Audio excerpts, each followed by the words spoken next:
That night, Markus sat at the kitchen table with his mother, helping her sort through the bills. His mother looked tired, and the fine lines around her eyes had grown very deep. Life hadn't been easy for them. There's the rent, groceries, gas, all of it was piling up on them.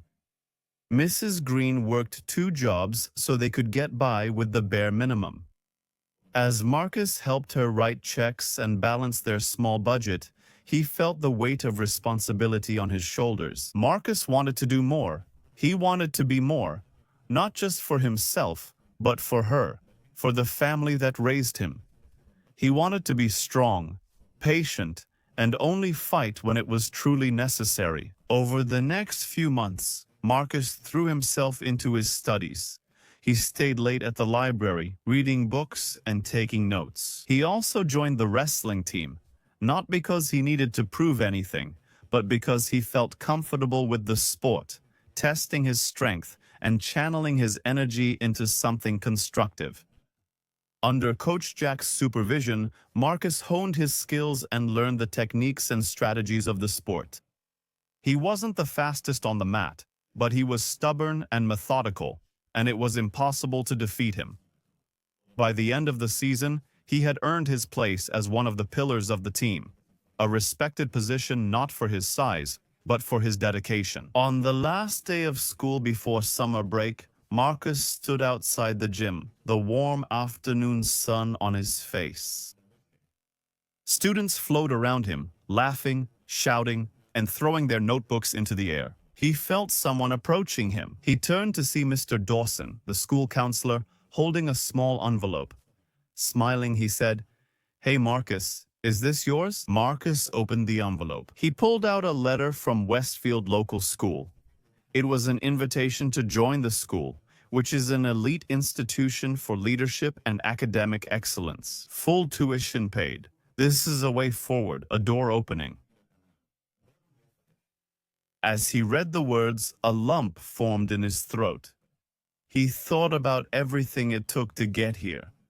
The jokes, the shoves, the mockery, the long nights when he wondered if things would ever get better.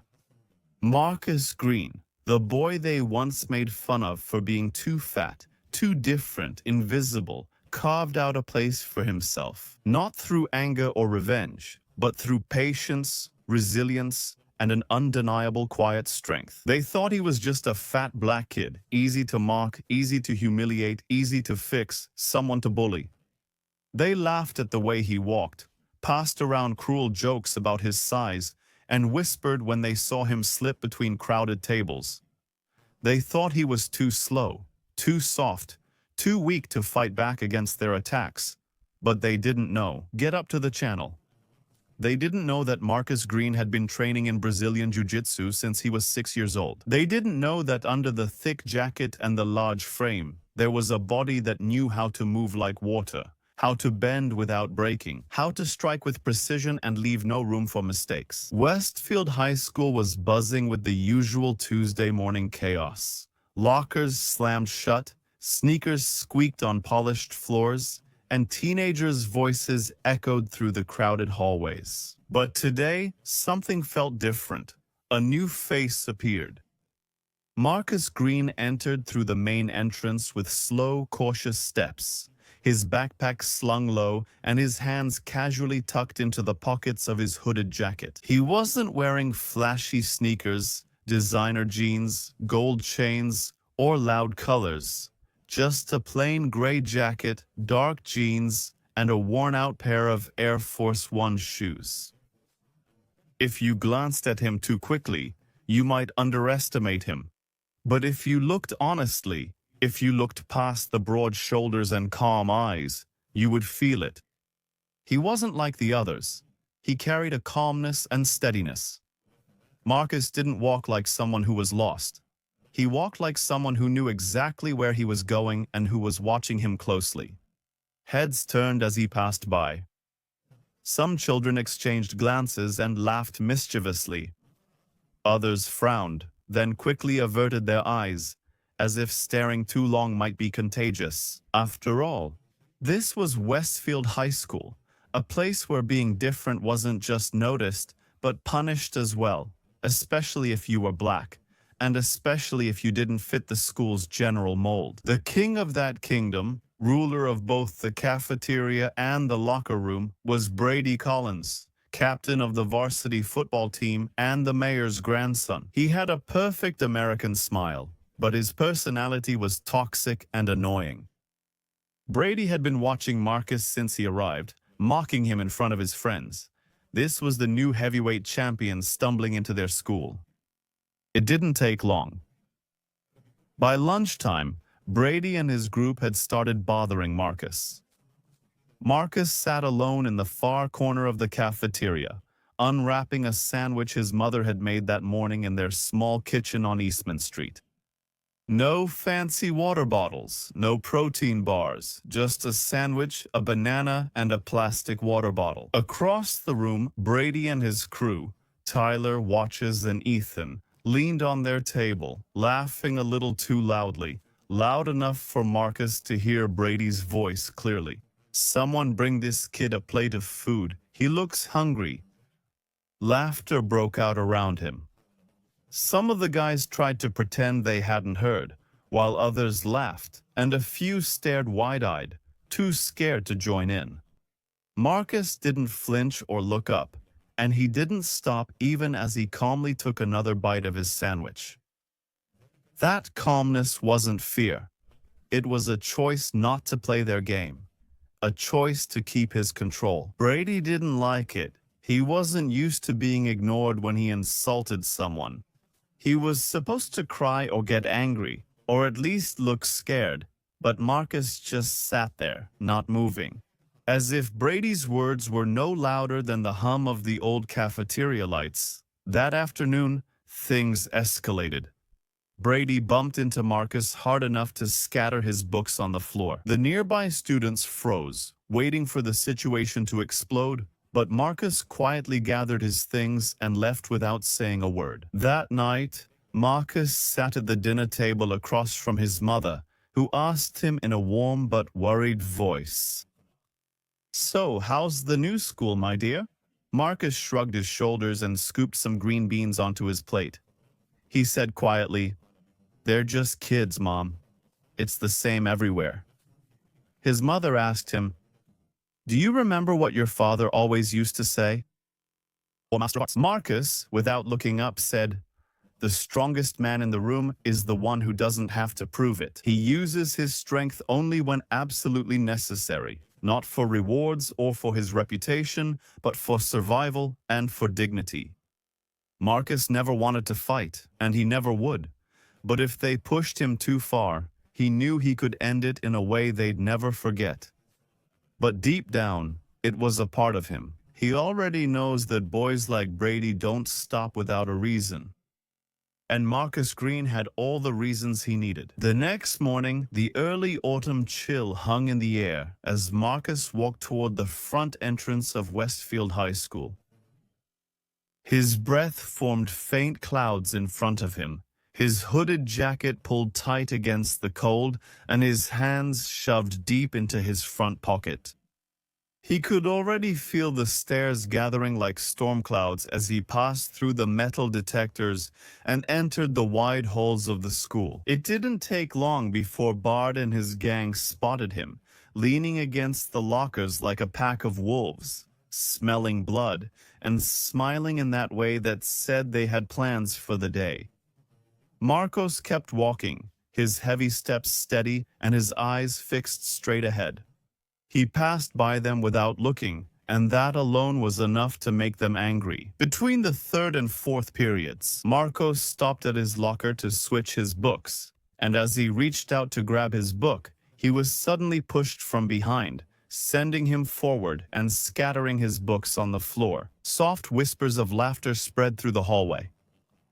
Markus stayed on the ground a moment longer than necessary, breathing slowly through his nose, gathering his anger before standing up. When he turned around, Brody was standing there, his hands raised in fake innocence and a mocking smile on his face.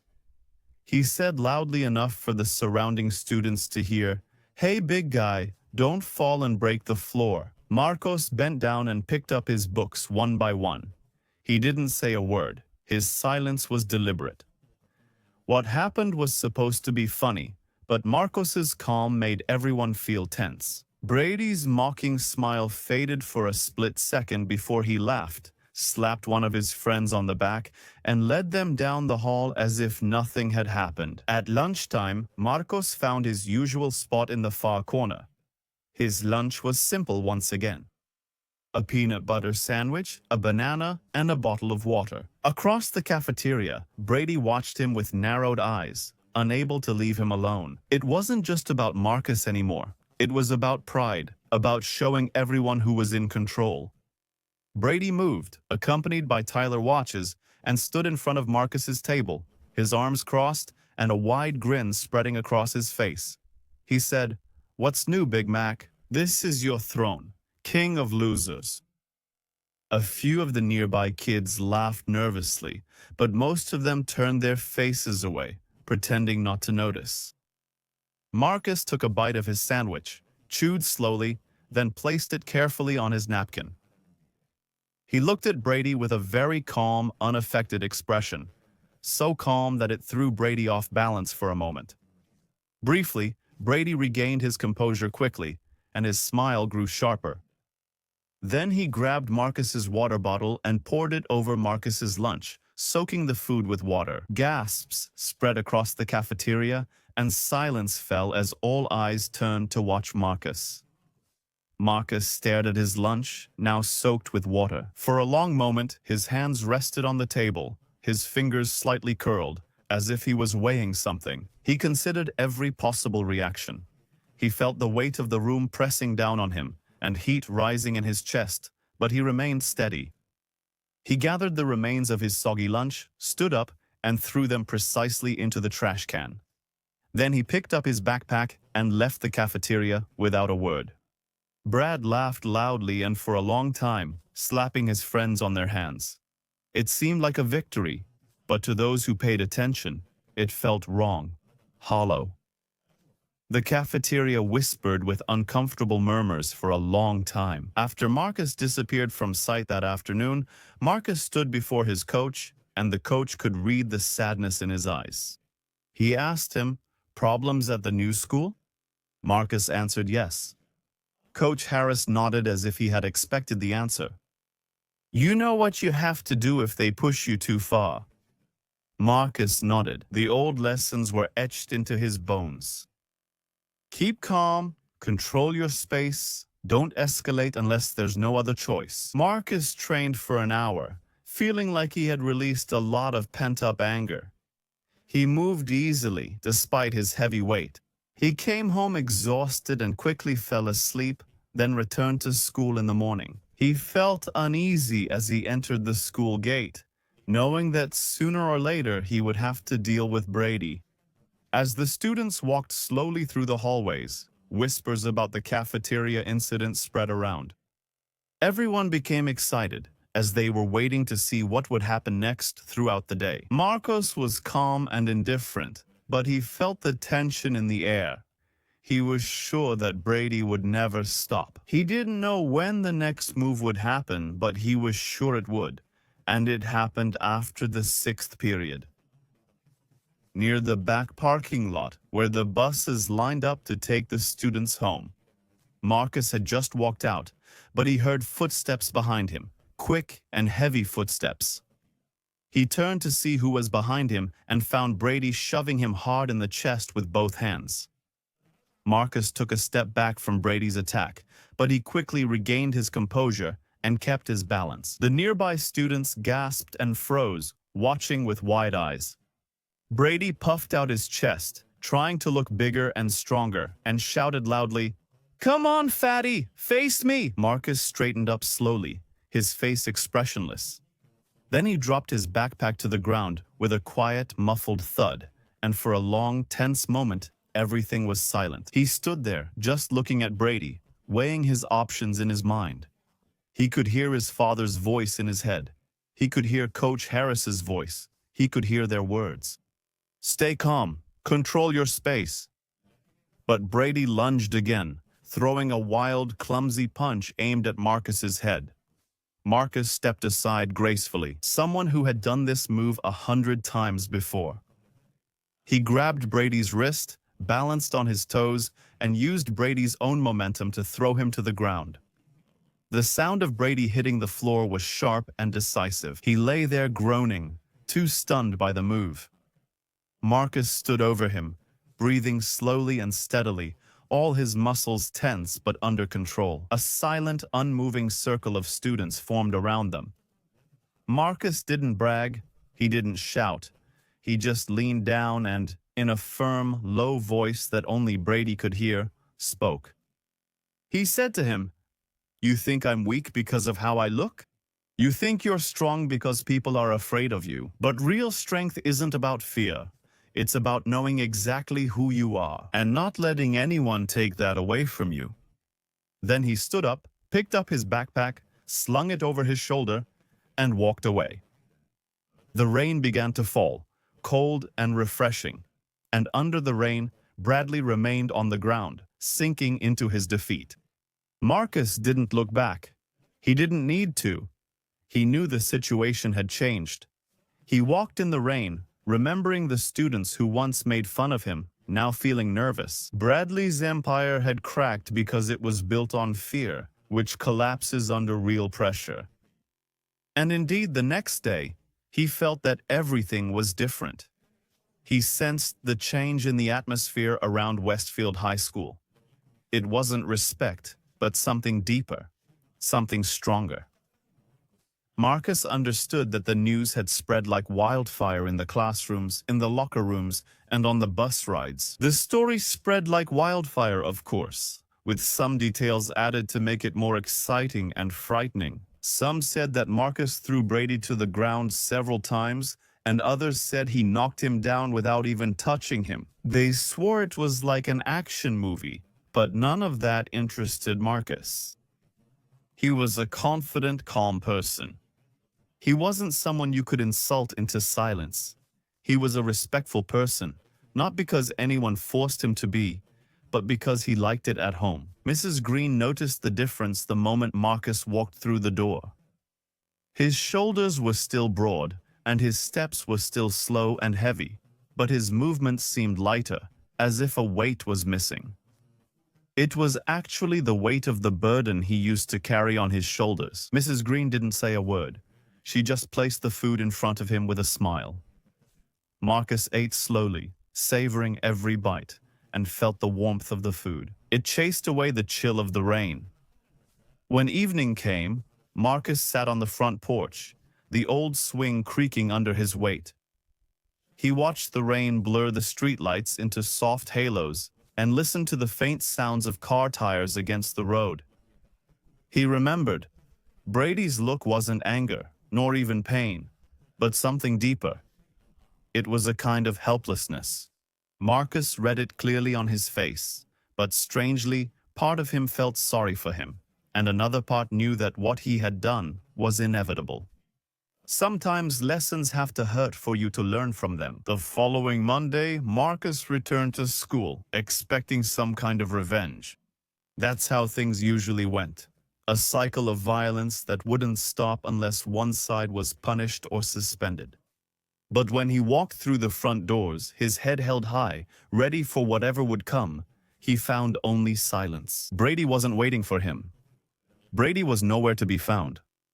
Some rumors said he was sick, and some whispered that he might never come back at all. Markus walked to his locker, ignoring the way the whispers stopped when he passed by them. He wasn't looking for trouble. He wasn't looking for anything. He just wanted to live his life like anyone else in the cafeteria. His usual corner remained empty, but now it was by choice, not by force. No one threw food. No one tried to knock over his tray. Weeks passed, and Markus's life at school had somewhat settled. He wasn't part of any group. He didn't become popular, but he was no longer a target. And that's what he wanted from the start. As Markus was closing his locker and slinging his backpack over his shoulder, he heard someone call his name. He turned around to see Emily Carter standing there, holding her books to her chest. She was a junior, a quiet girl with curly brown hair and a nervous smile. She greeted him in a trembling voice. "Hi. I just wanted to say that what you did was really brave." And there were kings, and the madness and the longing, and there were caravans and palaces. He didn't do it to be brave, he did it because he had no other choice. But he smiled at her and said thank you. Emily smiled and lowered her head shyly before hurrying to class. As Markus watched her go, he felt a strange feeling, something warm, something light touching his heart. Tell me, what do you think of our story? It's a real story that we see every day and every moment in our lives. We hope to learn from it that appreciating and respecting a person has nothing to do with their appearance.